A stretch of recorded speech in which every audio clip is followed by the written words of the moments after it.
Estimados irmãos espíritas e não espíritas, sejam bem-vindos ao nosso canal. Inscreva-se, compartilhe, avalie. Abraço a todos os irmãos do Seara Espírita Allan Kardec, na cidade de Gravatá, em Pernambuco, com renovada alegria. E desde já lhes convidando a reflexionarmos sobre mais um tema de nossa amada doutrina dos Espíritos. Manda-lhes dizer a benfeitora Glorinha: a imortalidade da alma continua sendo um grande desafio no sistema de crenças da criatura humana. Contudo, bastaria um olhar mais atento ao círculo familiar para entender que ali todos se conhecem há bastante tempo. Só não têm consciência dessa constatação. Foi-nos solicitado pela direção da casa conversarmos um pouco sobre o tema Ninguém poderá ver o reino de Deus se não nascer de novo. E a base evangélica deste tema vem de uma passagem de João, capítulo 3, versículos 2 e 3, que envolve um diálogo entre Jesus e o mestre da lei, Nicodemos. Nicodemos pergunta a Jesus: Rabi, bem sabemos que és mestre, vindo de Deus, porque ninguém pode fazer estes sinais que tu fazes se Deus não for com ele.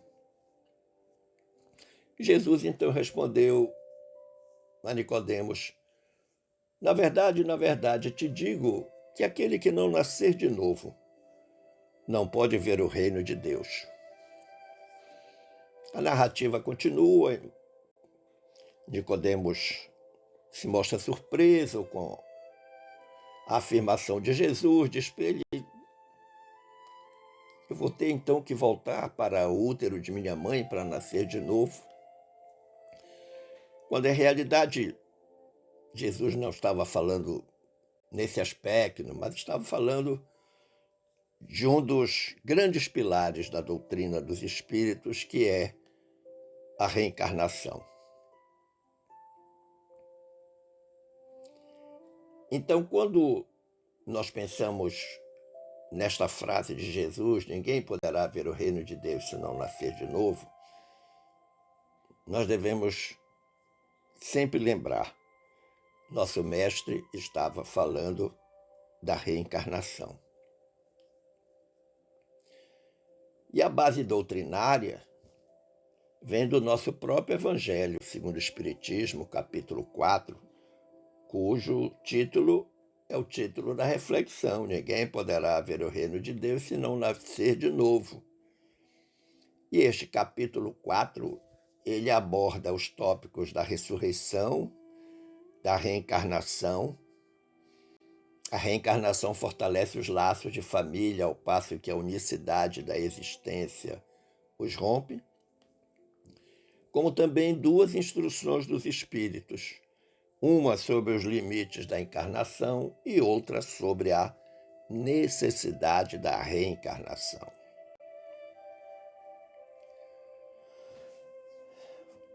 Pensemos um pouco sobre esse instituto absolutamente maravilhoso que é a reencarnação.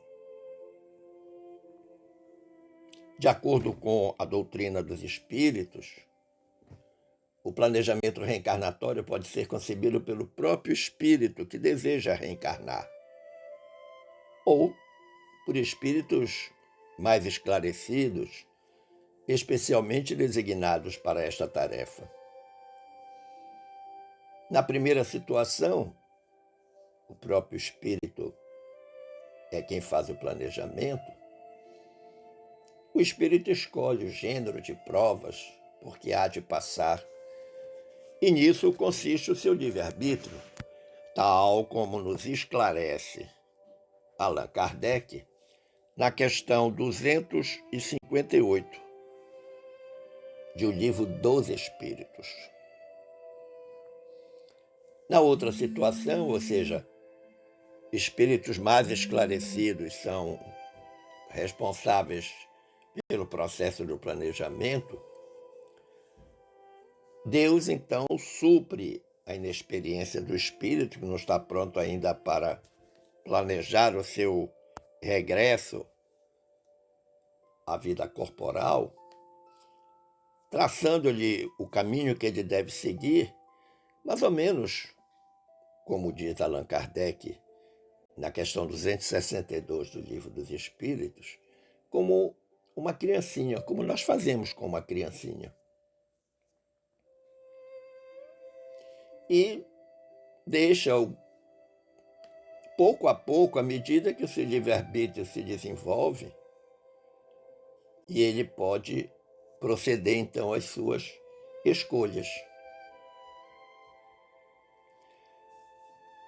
O benfeitor espiritual André Luiz, na obra Evolução em Dois Mundos, primeira parte, capítulo 19, o título do capítulo é Particularidades da Reencarnação, ele nos esclarece dizendo o seguinte: cada entidade reencarnante apresenta particularidades essenciais na recorporificação a que se entrega na esfera física.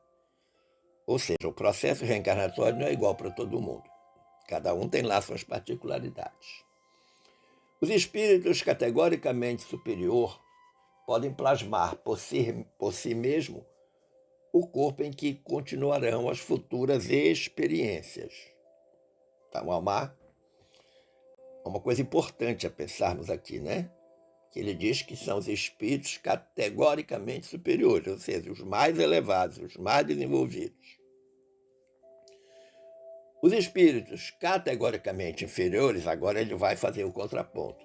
Na maioria das ocasiões, entram em simbiose fluídica com as organizações femininas a que se agregam em moldes inteiramente dependentes da hereditariedade. Ou seja, essa simbiose fluídica, a organização feminina que o agrega é a mãe. Onde esse feto vai desenvolver, onde esse espírito vai albergar-se nesse corpo físico. Em moldes inteiramente dependentes da hereditariedade. Entre ambas as classes, porém, contamos com milhões de espíritos medianos na evolução, portadores de créditos apreciáveis e dívidas numerosas, cuja reencarnação exige cautela de preparo e esmero de previsão. Então, a primeira constatação que nós temos que ter é que o processo de reencarnação, o planejamento reencarnatório, é algo extremamente sério, feito com mais absoluto esmero, com dedicação, com responsabilidade. Não é feito de uma maneira atabalhoada, sem responsabilidade. Eu creio que essa explicação do André Luiz, que está lá na obra Evolução em Dois Mundos, nos ajuda muito a compreensão, somente quando a gente combina com esse capítulo 4 do nosso Evangelho. Mas vamos voltar à fala de Jesus, que ele diz lá para o Nicodemos. Observe que, naquela época, Jesus apelou para o conhecimento que tinham os doutores da lei acerca do assunto. Sim, porque a reencarnação era algo que passava pela cabeça dos judeus. Aliás, somente os saduceus não acreditavam na reencarnação. Todos os outros judeus acreditavam. Só que eles davam o nome de ressurreição. Eles pensavam na reencarnação, mas com outro nome. Não tinha à época, o termo reencarnação. Se o amigo visitar o Livro dos Espíritos, no comentário da questão 171, vai ver algo que Kardec comenta e que nos ajuda na compreensão, porque Allan Kardec diz assim: todos os espíritos tendem para a perfeição, e Deus lhes faculta os meios de alcançá-lo, proporcionando-lhes as provações da vida corporal. Sua justiça, porém, lhes concede realizar em novas existências o que não puderam fazer ou concluir numa primeira prova. Kardec está relembrando que Deus cria o espírito simples e ignorante, e depois dá a ele, ao espírito, através da experiência corporal, a oportunidade de ir se aperfeiçoando, progredindo, evoluindo, até que ele chegue à perfeição. Exatamente onde estão todos os espíritos puros, a Assembleia dos Espíritos Puros, que eu denomino de o QG, o quartel-general de Deus. São os grandes artífices e colaboradores do Criador. Então, partindo dessa assertiva de Kardec, nós compreendemos que não há improvisação nos procedimentos que antecedem as experiências reencarnatórias. Existe, na verdade e em realidade, um planejamento fundamentado na lógica e na moralidade, tendo em vista o progresso espiritual da criatura humana. Por isso que eu falei anteriormente, é algo extremamente responsável o processo do planejamento reencarnatório.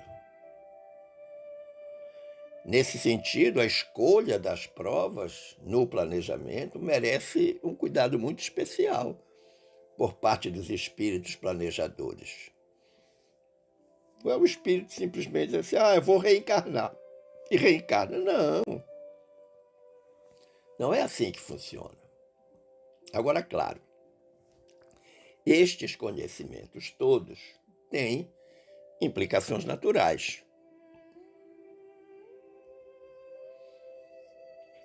Observe que, a partir de tudo que você ouviu até aqui, muito provavelmente, você pode estar se perguntando.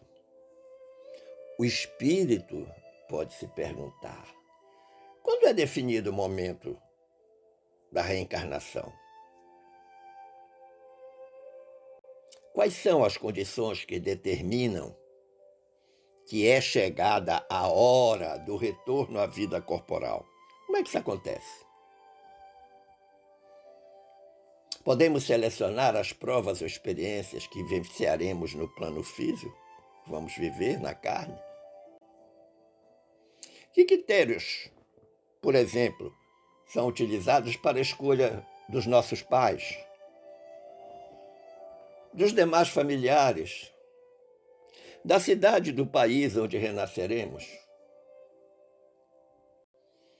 Como são definidas as questões relativas ao casamento, aos filhos, à profissão?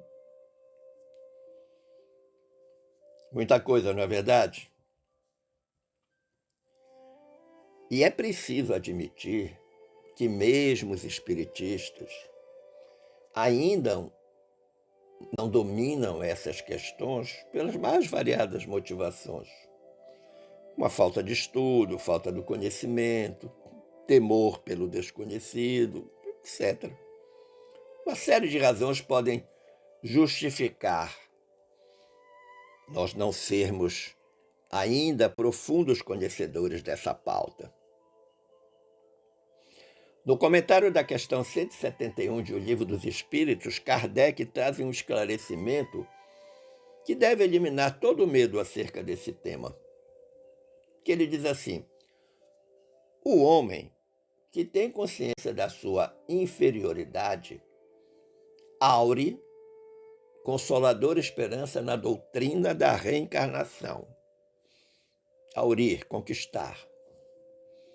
Se crê na justiça de Deus, não pode contar que venha achar-se para sempre em pé de igualdade com os que mais fizeram do que ele. Sustenta-lhe, porém, e lhe reanima a coragem, a ideia de que aquela inferioridade não o deserde eternamente do bem supremo. Olha que interessante. E que, mediante novos esforços, dado-lhe será conquistá-lo. Conquistar o quê? O bem supremo. Quem é que, ao cabo da sua carreira, não deplora haver tão tarde ganho uma experiência de que já não pode mais tirar proveito? Olha que pergunta interessante. Entretanto, diz o Kardec, essa experiência tardia não fica perdida. O espírito a utilizará em nova existência. De uma maneira simples, talvez até grosseira. Você perdeu o trem, mas fique tranquilo, daqui a pouco passa outro na mesma estação.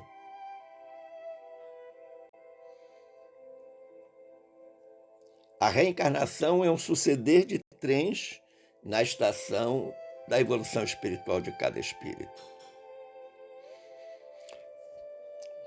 Vamos passando e devemos crescer, devemos progredir sempre. Eu vou usar uma expressão agora que talvez você se surpreenda, que é a verdade verdadeira. Eu uso essa expressão para falar de algo que para nós espíritas deve ou devia ser óbvio.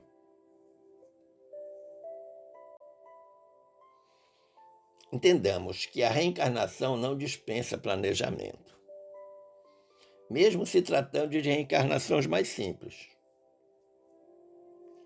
Esse planejamento pode ser elaborado pelo próprio espírito que deseja ou necessita reencarnar, desde que ele tenha condições morais e intelectuais para chegar a tanto.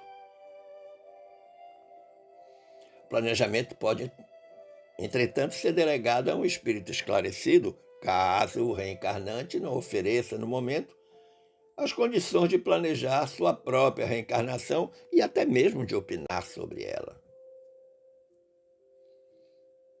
O espírito mais adiantado em moralidade e conhecimento escolhe o gênero de provas por que há de passar. E nisso consiste o seu livre-arbítrio, tal como afirmam os espíritos superiores na questão 258 do Livro dos Espíritos. Mas é preciso considerar que neste assunto, como em outros, sabemos que não existe o livre-arbítrio absoluto em se tratando de espíritos verdadeiramente superiores. Por quê?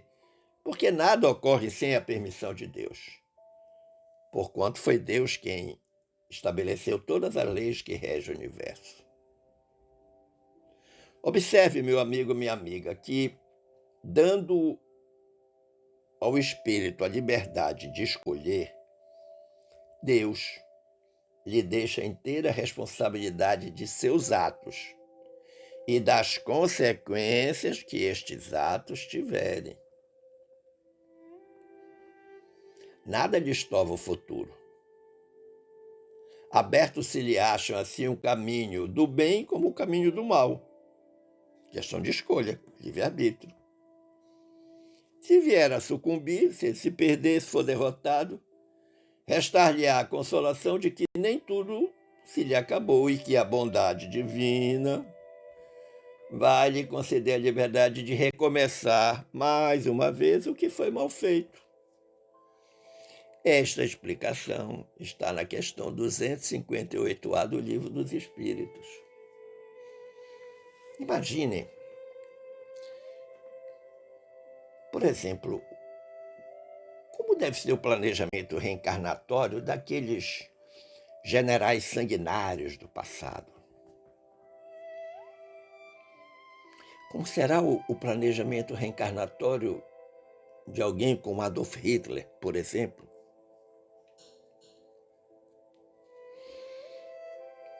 Criaturas que, quando estiveram na carne, tiveram comportamentos que foram frontalmente contra as leis divinas. Ficarão definitivamente esquecidas? Não. Elas recebem de Deus a oportunidade da reencarnação para irem depurando toda a carga negativa pretérita.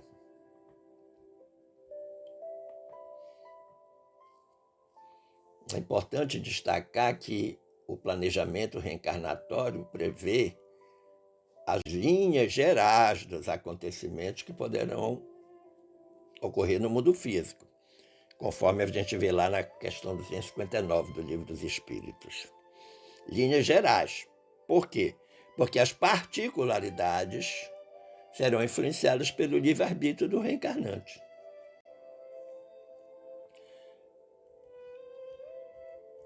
Os orientadores espirituais esclarecem, dizendo assim: escolhestes apenas o gênero das provações. As particularidades correm por conta da posição em que vos achais. São muitas vezes consequências das vossas próprias ações. Escolhendo, por exemplo, nascer entre malfeitores, sabia o espírito a que arrastamentos se expunha. Ignorava, porém, quais os atos que viria a praticar. Ou seja, enquanto espírito, ele sabia que a parada não ia ser fácil, ia ser difícil. Ia ser difícil. Mas mesmo assim, ele não tinha ideia o que poderia fazer quando estivesse no corpo de carne. Por quê? Existem duas questões que nós precisamos lembrar. Primeiro, o véu do esquecimento. Segundo, a questão do livre-arbítrio. Esses atos que a criatura viria a praticar resultam do exercício da sua vontade, do seu livre-arbítrio. Ele pode ter nascido entre malfeitores e não ser um malfeitor. Como também pode tornar-se um malfeitor, talvez com ações piores do que esse espírito, numa encarnação anterior, tenha praticado.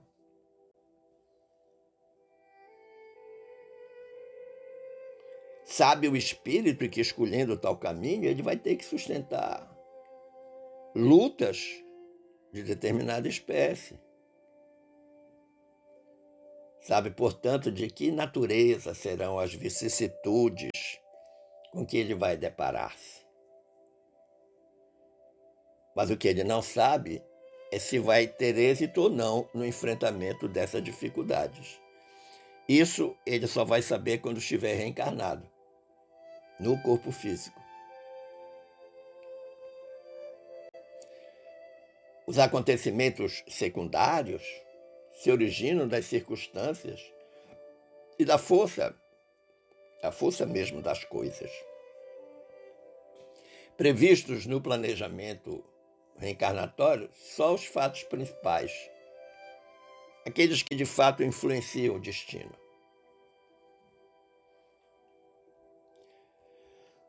Os espíritos, lá a questão 259 do Livro dos Espíritos, dizia assim: se tomares uma estrada cheia de sulcos profundos, sabes que terás de andar cautelosamente, porque há muitas probabilidades de caíres. Ignoras, contudo, em que ponto cairás. E bem pode suceder que não caias, se fores bastante prudente? Se ao percorreres uma rua, uma telha te cair na cabeça, não creias que estava escrito, segundo vulgarmente se diz. Olha que interessante.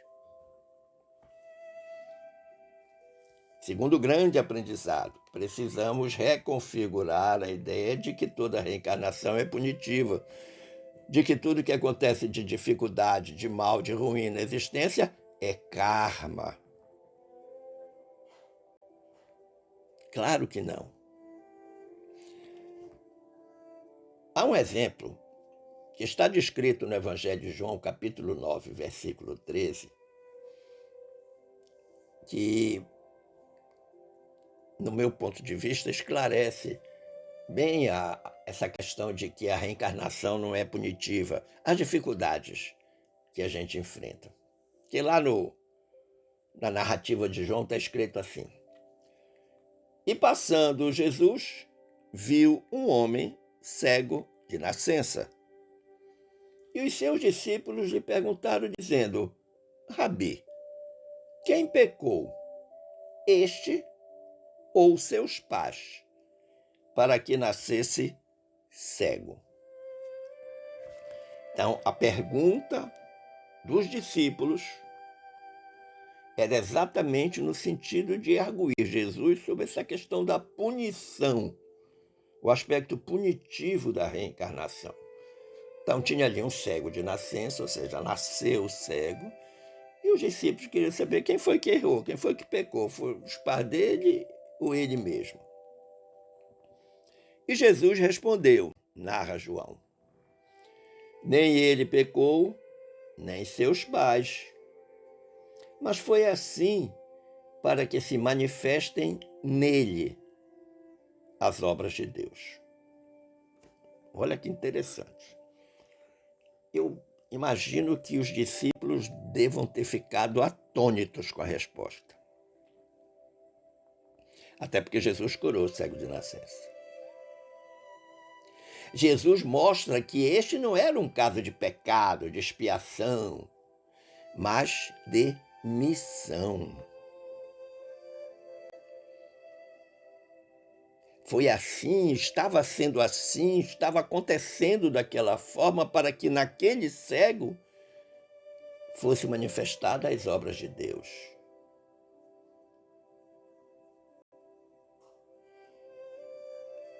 Como Jesus era uma criatura extremamente transparente, honesta por princípio, nada escondia dos discípulos, mas também só lhes dizia o que eles estavam ao alcance de compreender, e quando eles tinham dificuldade, Jesus esclarecia. Se a reencarnação não fosse uma realidade, ele teria dito aos discípulos claramente naquele instante. Mas não foi isso que ele fez, muito pelo contrário. Ele achou que aquele era o momento de mostrar um outro tipo de reencarnação.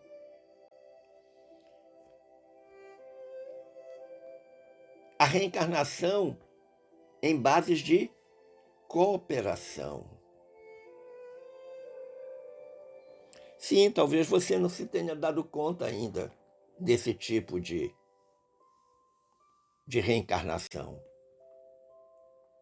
Se dá exatamente quando não temos mais nada a expiar, mas podemos trabalhar com o objetivo de cooperarmos com a aplicação da lei divina.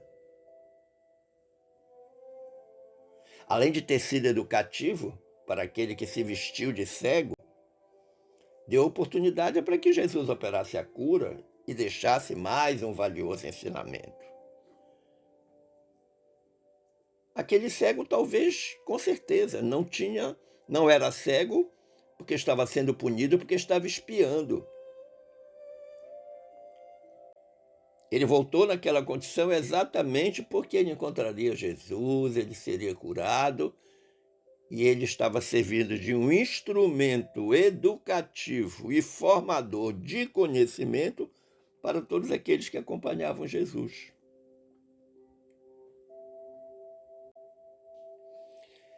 este assunto da reencarnação, ele não é tão fácil quanto se pensa de entender, mas ele pode ser melhor compreendido quando nós, além de estudarmos o capítulo 4 do nosso Evangelho, estudarmos as questões que estão no Livro dos Espíritos, nós também estudarmos os capítulos de 16 a 26, 10 capítulos, né? Da obra E a Vida Continua, do benfeitor espiritual André Luiz. Estudarmos os capítulos 12 e 13, também de uma obra do André Luiz, que é Missionários da Luz. Estudarmos o capítulo 5 da segunda parte do livro Memórias de um Suicida, Ivone do Amaral Pereira.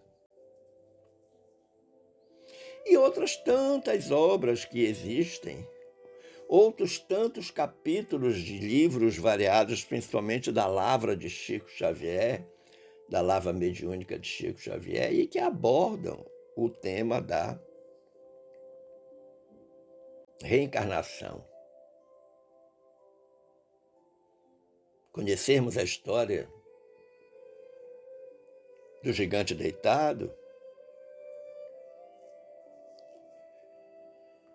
Conclusivamente, meu amigo, minha amiga,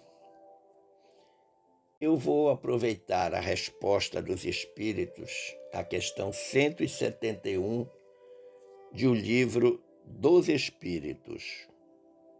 Essa questão 171, ela abre o tópico da justiça da reencarnação.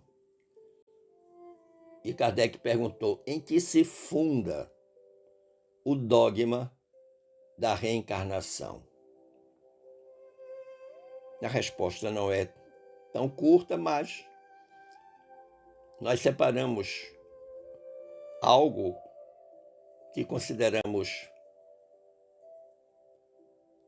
essencial para nós concluirmos esta reflexão. Que os benfeitores espirituais, na resposta, disseram para Kardec: todos os espíritos tendem para a perfeição e Deus lhes faculta os meios de alcançá-la, proporcionando-lhes as provações da vida corporal. Sua justiça, porém, lhes concede realizar em novas existências o que não puderam fazer ou concluir numa primeira prova. Olha que interessante. Mas para ilustrar melhor essa conclusão, vou contar para vocês a história de Estela. É um estudo de caso simplificado e que esclarece essa questão da reencarnação. A história foi relatada por Edgar Cayce, um notável médium americano cuja última encarnação ocorreu entre 1877 e 1945. Stella Kirby, uma senhora simpática, tranquila, algo tímida, sempre teve uma vida difícil, sobretudo depois que, por motivos conjugais e financeiros, se viu na contingência de educar a única filha às próprias custas. Amigos, então, aconselharam-na a trabalhar na área da enfermagem. Tempos depois, Estela foi encaminhada a uma família rica que procurava alguém para cuidar de um parente enfermo. No acerto das condições de trabalho, ficou estipulado que Estela receberia um bom salário em um local para morar com a filha, em aposentos próprios, na residência dos seus empregadores. Então ela ia morar com a família onde estava a criatura que ela ia cuidar. Quando Estela viu pela primeira vez o enfermo do qual deveria cuidar, quase desmaiou, chocada com a situação do mesmo. Tratava-se de um homem de 57 anos em completo estado de retardamento mental. A cama desse homem era cercada por uma jaula de ferro. O doente ficava a maior parte do dia sentado, rasgando as roupas que lhe vestiam o corpo. Recusava-se a comer, mantendo-se em permanente estado de imundície. Por quê? Porque havia falta de controle das suas funções fisiológicas. O olhar desse homem era vago, perdido em si mesmo. A inexpressividade ao falar indicava que ele não tinha a menor consciência do que ocorria à sua volta. Bom, tomada de coragem, Estela então entrou na jaula para cuidar do paciente, mas devido às condições reinantes, passou tão mal, que precisou correr ao banheiro porque não conseguia controlar as náuseas. A imundícia, a sujeira, o mau cheiro. E evidentemente que ela tornou-se presa de um angustiante sentimento de desânimo, pois imaginou que a tarefa poderia ser superior às suas forças.